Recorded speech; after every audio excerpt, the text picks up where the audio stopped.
Ask റുപ്പിമങ്കിൻ്റെ ചെറിയ video സീരീസിലേക്ക് സ്വാഗതം.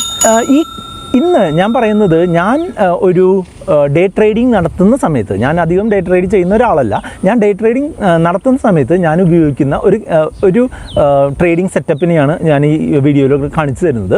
അതെങ്ങനെയാണെന്നാണ് ഞാൻ ഈ സെറോദയുടെ ഈ പ്ലാറ്റ്ഫോം വെച്ച് കാണിച്ചു തരുന്നത്. ഈ സെറോദയിൽ നിങ്ങൾക്ക് അക്കൗണ്ട് എടുക്കാൻ താല്പര്യമുണ്ടെന്നുണ്ടെങ്കിൽ ഈ വീഡിയോയുടെ ഡിസ്ക്രിപ്ഷനിൽ നമ്മൾക്ക് അതിൻ്റെ ലിങ്ക് കൊടുത്തിട്ടുണ്ട്. അത് ഉപയോഗിച്ച് നിങ്ങൾക്ക് അക്കൗണ്ട് എടുക്കാം. അതുപോലെ തന്നെ 5 പൈസയിലും നിങ്ങൾക്ക് അക്കൗണ്ട് എടുക്കാനുള്ള ലിങ്ക് താഴെ കൊടുത്തിട്ടുണ്ട്. അപ്പോൾ ഈ വീഡിയോയിൽ നിങ്ങളിപ്പോൾ കാണുന്നത്, ഞാൻ സെറോദയുടെ പ്ലാറ്റ്ഫോം ഓപ്പൺ ചെയ്തു.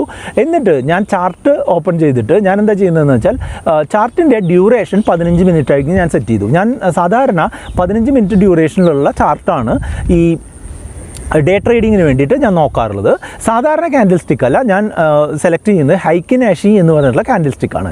ഹൈക്കിനാഷി ക്യാൻഡിൽ സ്റ്റിക്കിൻ്റെ പ്രത്യേകത എന്താണെന്ന് വെച്ചാൽ, നമ്മൾക്ക് ഈ മാർക്കറ്റിൻ്റെ മൂവ്മെൻറ്റ്, ഒരു ട്രെൻഡിങ് മൂവ്മെൻറ്റ്, അതായത് കൃത്യമായിട്ട് എങ്ങനെ മൂവ് ചെയ്യുന്നു എന്നുള്ളത് കൃത്യമായിട്ട് നമുക്ക് പ്ലോട്ട് ചെയ്യാനായിട്ട് പറ്റുമെന്നുള്ളതാണ് ഹൈക്കിനാഷി ക്യാൻഡിൽ സ്റ്റിക്ക്, ഹൈക്കിനാഷി ചാർട്ടുകളുടെ പ്രത്യേകത.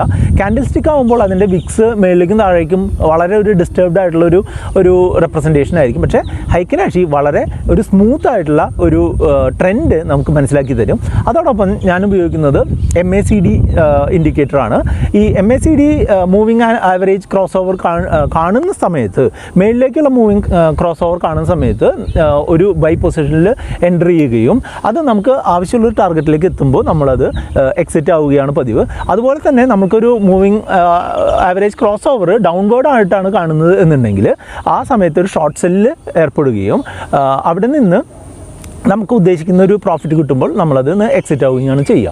എപ്പോഴും ഒരു 1% ഒരു ഫിക്സ്ഡ് ആയിട്ടുള്ള സ്റ്റോപ്പ് ലോസ് ഇട്ടാണ് ഞാൻ സാധാരണ വർക്ക് ചെയ്യുക. അതായത് ഇപ്പോൾ 500 രൂപയുടെ ഷെയർ ഞാൻ വാങ്ങുകയാണ് എന്നുണ്ടെങ്കിൽ 495 എന്നുള്ള ഒരു സ്റ്റോപ്പ് ലോസ് ഞാൻ കൃത്യമായിട്ടും കീപ്പ് ചെയ്യാറാണ് പതിവ്. അതായത് കൂടി വന്നാൽ 5 രൂപയുടെ നഷ്ടം മാത്രമേ 500 രൂപയിൽ സഹിക്കാൻ ഞാൻ ഉദ്ദേശിക്കുന്നുള്ളൂ എന്നുള്ളതാണ് ഞാൻ അതിൽ നിന്ന് ഉദ്ദേശിക്കുന്നത്. അപ്പോൾ സ്റ്റോപ്പ് ലോസ് ഇട്ട് എല്ലാവരും ട്രേഡ് ചെയ്യുക. അതോടൊപ്പം തന്നെ ഇതുപോലുള്ള ഒരു പ്രോപ്പറായിട്ടുള്ളൊരു ട്രേഡിംഗ് സെറ്റപ്പ് കണ്ടിന്യൂസ് ആയിട്ട് യൂസ് ചെയ്യുക എന്നുള്ളത് നിങ്ങളുടെ ഒരു ട്രേഡിങ് ബെനിഫിഷ്യലാക്കാൻ നിങ്ങളെ ഹെൽപ്പ് ചെയ്യും.